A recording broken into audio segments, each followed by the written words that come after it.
Alhamdulillahi Rabbil Alamin Alladhi anzala as-sakinata fi qulubil mu'minin liyazdadu imanan ma'a imanihim. Asyhadu an la ilaha illallah wahdahu la syarika lah wa asyhadu anna Muhammadan abduhu wa rasuluhu la nabiyya ba'da kafatan linnas basyira wa nadhira wa da'iyan ila Allah bi'idnihi wa sirajan munira. Allahumma salli sallim ala hadha an-nabiyil karim wa man tabi'ahum bi ihsanin ila yaumiddin. Wa qala ta'ala fi kitabil karim a'udzu billahi minasy syaithanir rajim wa bil haqqi anzalnahu wa bil haqqi nazal wa ma arsalnaka illa mubasysyiran wa nadhira. Wa qala likullin ja'alna minkum syir'ata wa minhaja.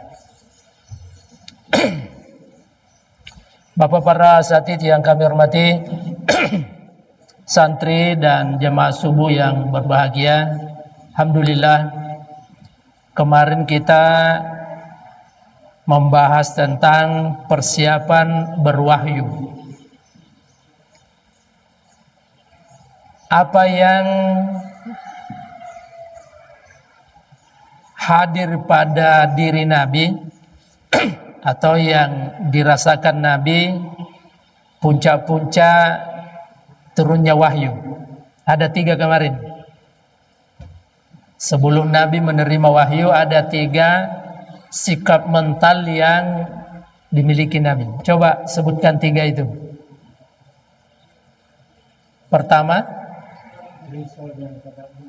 risau dengan keadaan yang ada di tengah Arab Quraisy jahiliyah. Yang kedua, apa yang kedua? Ya, punya tanggung jawab untuk melakukan perbaikan. Yang ketiga, apa? Rindu ingin bertemu dengan yang Maha Tahu. Yang Maha Tahu tentang dunia dan cara menyelesaikan masalah. Jadi 3 sikap mental yang hadir pada diri Nabi dalam memberi solusi terhadap kehidupan. Pertama, risau dia dengan keadaan yang bertentangan dengan apa? Dengan fitrahnya. Yang kedua, ada keinginan tanggung jawab besar untuk memperbaiki, menyelamatkan umat manusia. Yang ketiga, dalam rangka untuk itu dia mencari Tuhan, rindu dengan Tuhan, bertemu dengan Tuhan dalam rangka untuk mendapatkan solusi. Nah, itu 3 sikap mental ya sebelum turunnya wahyu. Lalu kemudian para asatidz dan jamaah yang saya hormati, apapun yang kita lakukan dalam kehidupan ini itu harus ada perencanaannya. Dalam membangun sistem kerja ada 4 yang tidak boleh terpisahkan. Sistem kerja itu disebut dalam ilmu manajemen namanya POAK. Apa itu? POAK. Apa pertama? Planning. Ada harus perencanaan. Yang kedua, organizing. Yang ketiga, apa A-nya? Actuating. Apa K-nya? Controlling. Semua sistem kerja harus seperti itu. Dimulai dengan perencanaan. Bahkan dalam ilmu manajemen, siapa melakukan sesuatu tanpa perencanaan, berarti dia merencanakan kegagalan. Jadi, siapa yang melakukan sesuatu tidak ada rencananya, berarti dia merencanakan kegagalan. Artinya tiba masa tiba akal. Tiba masa tiba akal. Tidak dibenarkan dalam sistem kerja, termasuk Islam. Ya. Jadi ada perencanaan, planning, ada organizing, ada actuating, dan ada controlling.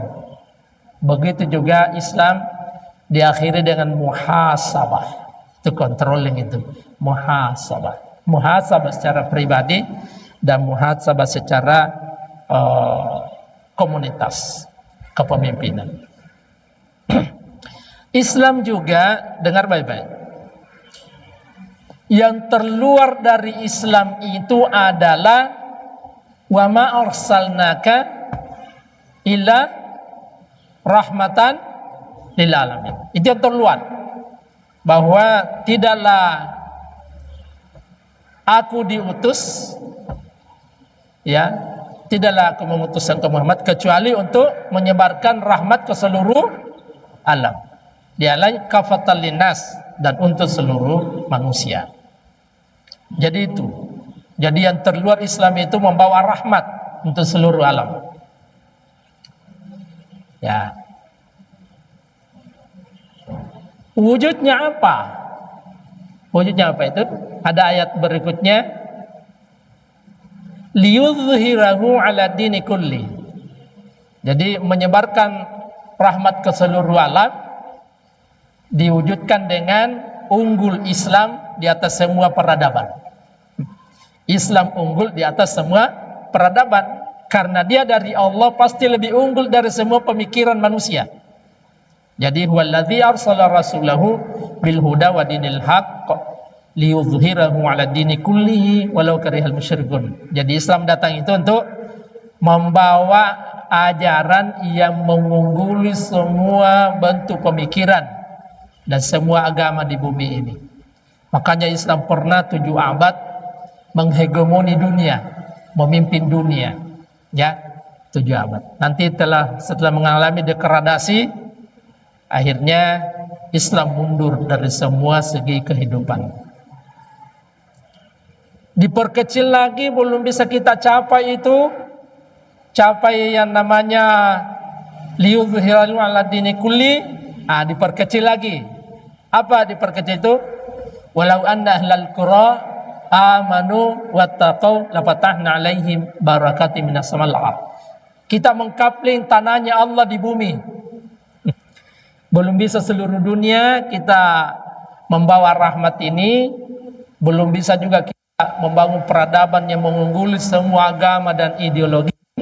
Maka Allah memberikan keringanan atau proses antara dalam Al-Quran. Yang penting ada satu kampung, ada satu kota yang di atasnya kampung kota itu hidup orang beriman dan bertakwa kepada Allah. Sebagai syarat, la fatahna 'alaihim barakatim minas samai wal ardh. Sebagai syarat terbukanya pintu berkah dari langit dan dari bumi.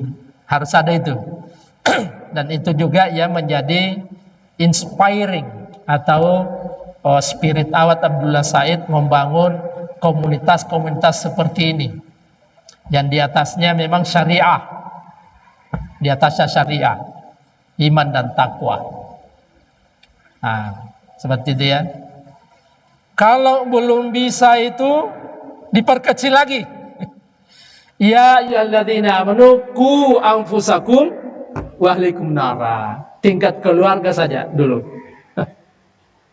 Dan keluarga dibangun dari pribadi-pribadi, ya ayyuhalladzina taqullaha haqqa tuqatih wa la tamutunna illa wa antum muslimun. Itu 5 tangganya. Rahmat seluruh alam berupa sebuah kepemimpinan yang mengungguli peradaban lain, kemudian ada komunitas, kemudian ada keluarga, turun menjadi pribadi-pribadi.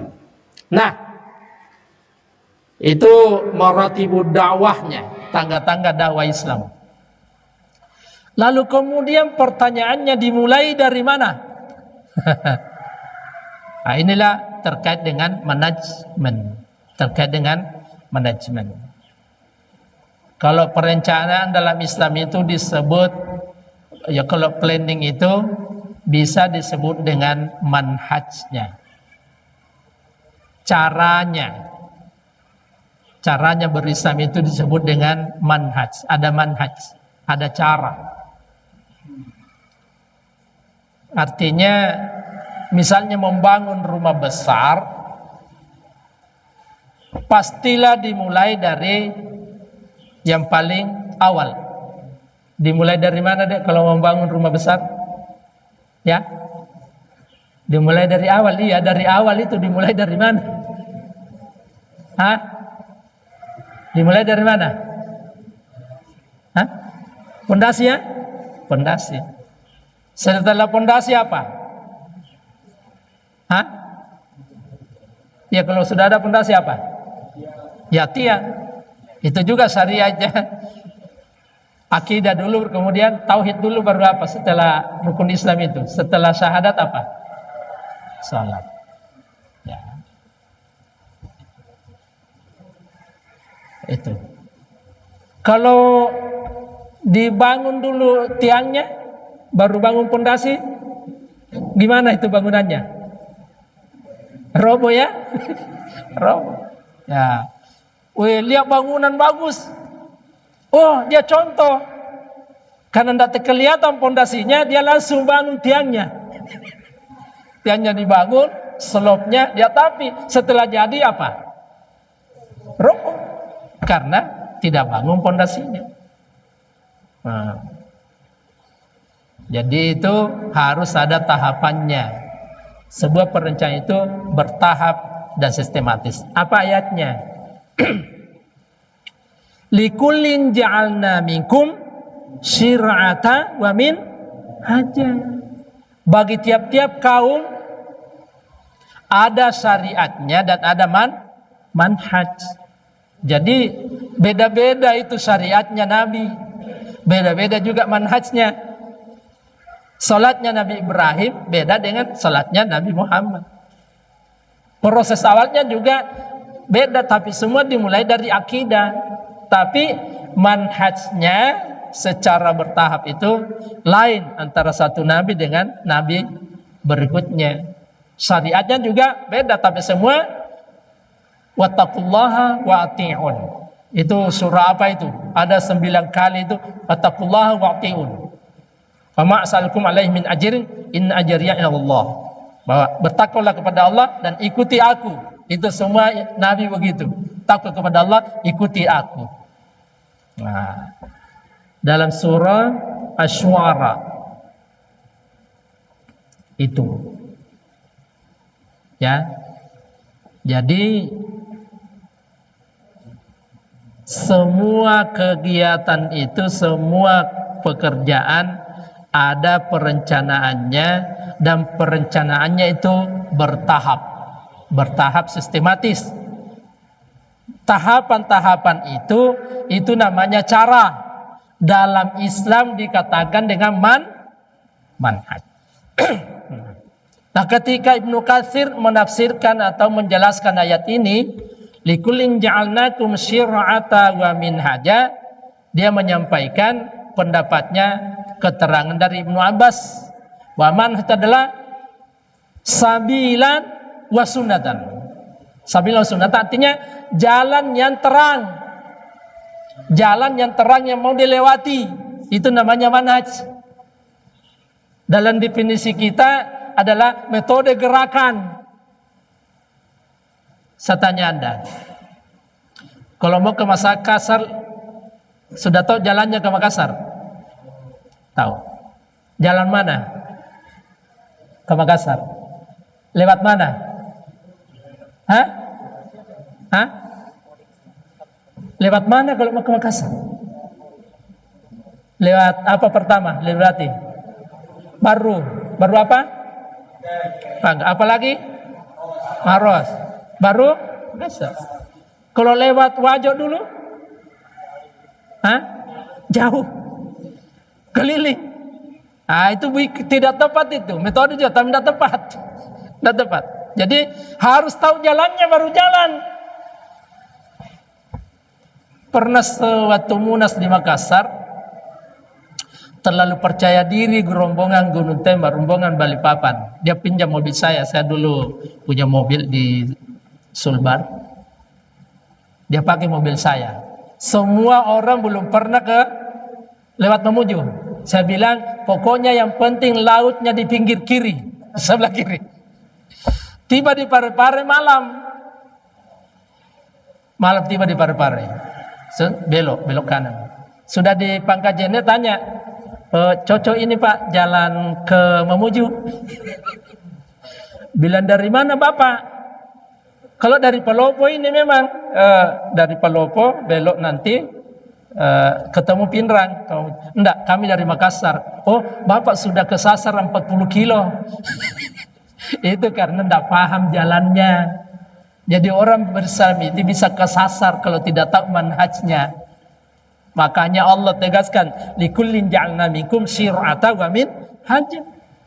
Bukan sekedar fikih dan syariah. Di situ jelaskan dua, ada manhaj dan ada syariah. Bagaimana gambarannya syariah itu? Kalau manhaj jalannya singkatnya, sederhananya, mau ke Pasar Lekesi sudah jelas jalannya, tapi ada lampu-lampu lalu lintas, ada rambu-rambu lalu lintas yang harus dilewati. Itu dua-duanya harus menyatu. Tahu jalannya, tidak tahu aturannya, tabrakan. Tahu aturan tapi tidak ada jalannya, tidak sampai. Jadi itu namanya likullin ja'alna minkum syir'atan wa minhaj. Bisa paham? Manhaj dengan syariah, bisa paham? Nah. Jadi manhaj itu jalan yang terang. Yang dilewati untuk sampai kepada tujuan. Nah, Islam, apakah adakah keterangan dalam Al-Quran tentang manhaj itu? Yang disebut Allah dalam surah Al-Ma'idah ayat 48 tadi itu. Adakah penjelasannya lain? Allah jelaskan di surah Al-Isra ayat 105, 106. Wabil haqqi anzalnahu wabil haqqi nazalah. Kebenarannya dua Islam itu. Al-Quran dua sisi kebenarannya.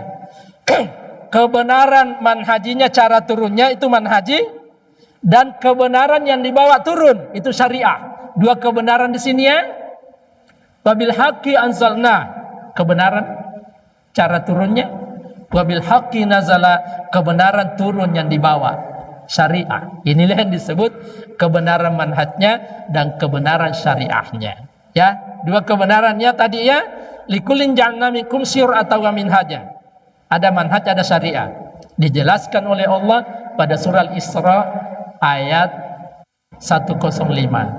Yang mana dimaksud dengan manhaj? Wabil haqqi anzalna, cara turunnya. Apa syariah? Wabil haqqi nazala, apa yang turun itu adalah kebenaran. Contohnya begini, saya tanya adik-adik. Kalau masuk pondok ini langsung belajar tentang jual beli dalam Islam, benar? Pelajaran pertama antum masuk di sini tentang ekonomi jual beli, benar menurut syariah? Benar? Benar. Kan itu ajaran Islam. Cuma tidak metodologi, tidak manhaji. Masa langsung belajar ekonomi, tidak belajar akidah dulu? Itu namanya dua-duanya benar isinya, tapi keliru metodologinya.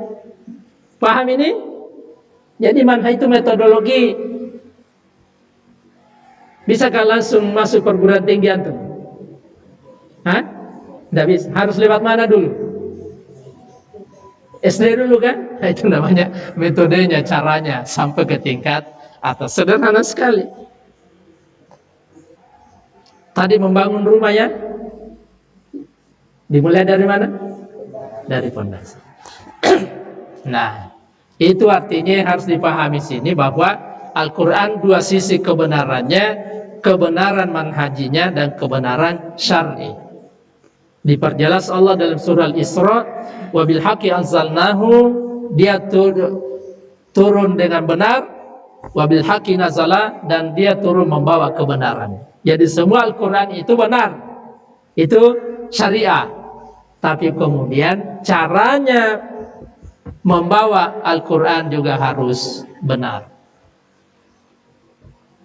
Bapak-bapak, kalau langsung belajar poligami, benar? Hah? Benar, tidak ada larangan. Tidak ada larangan. Cuma caranya mungkin yang keliru. karena belum belajar pada materi-materi yang sistematis bertahap.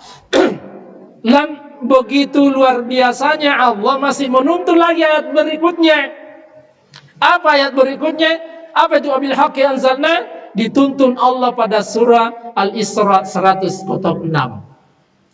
Wa Qur'anan faraqnahu litaqra'ahu 'alan nasi 'ala muksin wa nazzalnahu tanzila. Ada 3 di sini. Litaukidnya ada 3.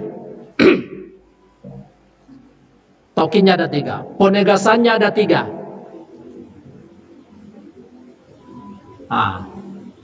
Apa yang pertama?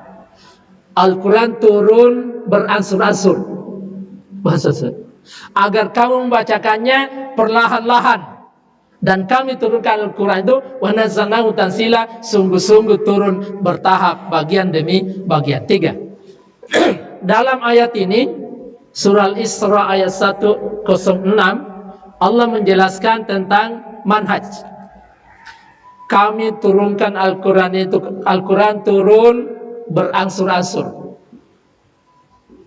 Wa Qur'anan faraqnahu litaqra'ahu 'ala muksin, agar kamu membacakannya perlahan-lahan. Wa nazzalnahu tanzila, dan kami turunkan dia tahapan demi tahapan. Ini kuat sekali manhajinya ayat ini. Kuat sekali manhajinya ayat Al-Isra 106 ini. Bahwa Al-Quran itu turun berangsur-angsur sesuai dengan kebutuhan Nabi membawa risalah, agar Nabi membacakannya perlahan-lahan.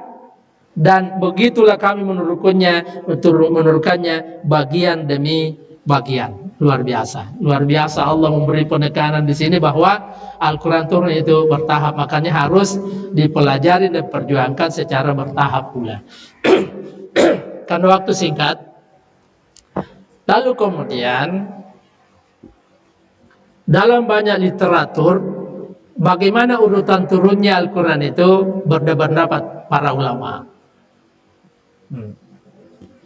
Kita ya memakai urutan ya misalnya dari Ibnu Abbas, bahwa yang turun di Makkah itu pertama adalah Iqra, kemudian yang kedua summa Al-Qalam, summa Al-Muzammil, summa Al-Mudaththir, summa Al-Fatihah. Dan di situ ikhtilaf. Ada yang bilang Tabat, dan ada yang bilang Al-Fatihah.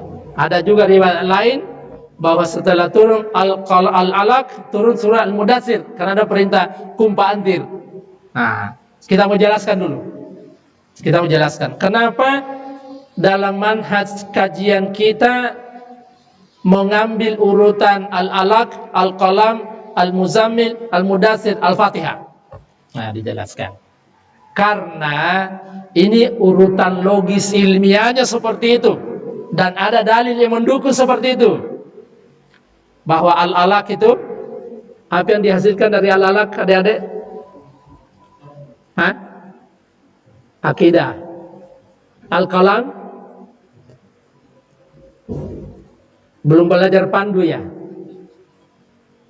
Al-Qalam apa? Akhlak Qurani. Yang ketiga Al-Muzammil, hebat. Al-Mudaththir, Al-Fatihah. Tidak ada, belum belajar pandu ini. Belum belajar pandu ini. Coba nasid pandu dulu. Nasid pandu bait kedua. Siapa yang bisa? Mulia pribadinya, lurus akidahnya, semangat beribadah, komitmen berjamaah. Itu manhaj. Manhaj itu. Manhaj itu. Apa yang pertama tadi itu? Dipandu. Apa yang pertama? mulia pribadinya Pandu Hidayatullah. Apa yang mulia pribadinya Pandu Hidayatullah? Yang pertama, lurus. Yang kedua, yang ketiga, yang keempat, lima, itu manhaj. Itulah al-alaq, al-qalam, al-muzammil, al-mudaththir, al-fatihah. Tahu? Al-alaq itu lurus akidah, al-qalam, Al-Quran lah akhlaknya, al-muzammil semangat beribadah, al-mudaththir yang kelima Fatihah. Berjamaah jadi luar biasa itu lah, apa namanya, dalil aklinya ya, urutan-urutannya, akidahnya bagus, akhlaknya bagus, syariahnya, akhlak dan syariahnya bagus, ibadahnya bagus, dakwahnya bagus, berjamaahnya bagus. Itu urutannya. Coba dalam kurikulum Pandu, kalau tadi nasidnya, kurikulumnya apa? Kurikulum manhaj. Yang pertama, sahihul, dua, tiga, empat, lima.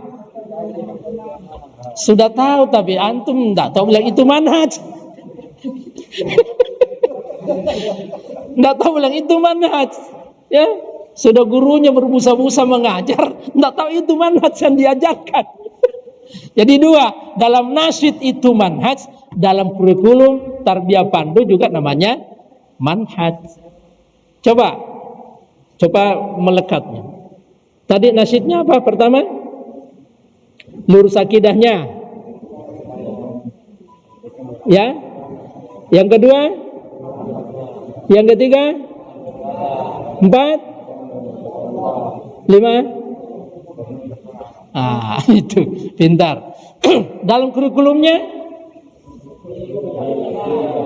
dua, tiga, empat. Luar biasa. Ini sudah dalam nasyid, sudah juga dalam kurikulum pengajaran.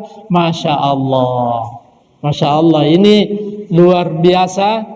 Ya, teman-teman merancang bagaimana manhaj ini aplikatif dalam pendidikan.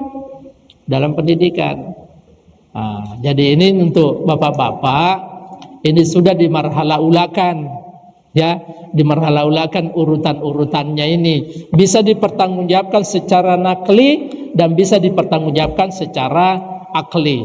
Terakhir kita menemukan tafsir dari Isa Darwasa. Dia menulis tafsir sesuai dengan urutan turunnya wahyu.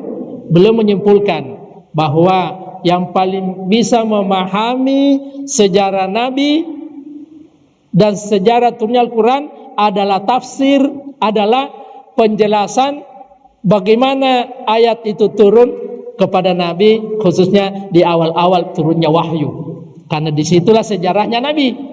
Nabi bergerak ketika ada turun wahyu. Nabi berhenti bergerak ketika tidak ada wahyu turun. Itu luar biasa dalam rangka memahami sejarah Nabi dan kontekstualisasi transformasi manhaj Islam. Itu Isa Darwasa menulis, membuat tafsir tartib nuzuli, urutan turunnya surah, dan itu yang kita mau jadikan referensi. Tafsir awal dulu kita mengenal tafsir Sinar. Tafsir Sinar ditulis oleh Buya Malik Ahmad, iparnya Hamka. Ya, dia menulis juga tafsir berdasarkan urutan turunnya surah, bukan urutan wahyu, bukan urutan surah, tapi persis yang dijadikan metode dakwah Ustaz Abdullah Said. Bahkan referensinya memang sebagian besar dari sana. Ya begitu ya. dalam rangka menguatkan gerakan Islam. Ya, menguatkan. Besok insya Allah kita akan kaji apa spirit yang lahir dari Al-Alaq. Tapi kan baru akidah kan? Bagaimana Bilal bin Rabah baru mengenal 5 ayat itu sudah goncang Ka'bah, goncang Mekah. Seluruh jazirah Arab goncang dengan turunnya 5 ayat, berubahnya sikap Bilal bin Rabah tadinya budak, tiba-tiba menantang majikannya. Itu al-alaq itu terjadi revolusi. Sebenarnya 5 ayat turun pertama itu sudah terjadi revolusi di Jazirah Arab. Dan sekarang sudah turun 30 juz Quran ini. Kenapa tidak ada revolusinya? Mungkin memang planningnya tidak sesuai dengan, tidak manhaji seperti yang direncanakan Allah Subhanahu wa taala. Jadi insyaallah besok kita bahas itu. Yang penting hari ini urgensi bermanhaj itu, pentingnya bermanhaj supaya kita tahu tahapan-tahapan berislam. Banyak sekarang ini sudah tampil ke gelanggang, tidak tahu pada urutan keberapa keislaman itu. Ya. Jadi tahapannya seperti apa? Seperti naik tangga, tidak mungkin tiba di tangga atas kalau tidak melewati tangga-tangga 1, 2, 3. Kalau lompat naik, itu bisa jatuh di tengah jalan. Itu namanya manhaj. Demikian astagfirullahaladzim. Hadanallahu wa iyyakum ajma'in. Assalamualaikum warahmatullahi wabarakatuh.